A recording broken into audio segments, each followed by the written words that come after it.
ভাইয়ের নাম কি? সৌরভ হোসেন। সৌরভ হোসেন। তো আজকে কি বার? আজকে শুক্রবার। শুক্রবার। তো যেহেতু আজকে শুক্রবার, এই কারণে তোমার একটা ইসলামিক প্রশ্নই ধরতেছি।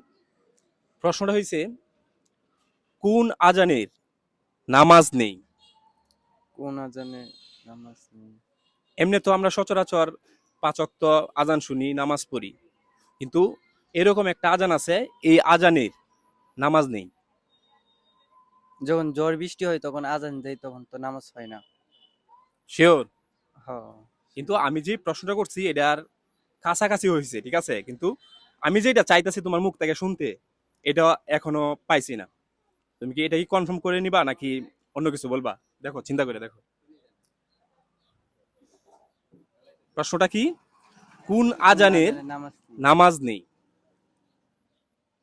কোন আজানে নামাজ নেই? পারবা নাকি পাস? না, পাস। পাস। তো আপনারা যদি এই প্রশ্নের উত্তরটা জেনে থাকেন, অবশ্যই আমাদেরকে কমেন্ট করে জানাবেন।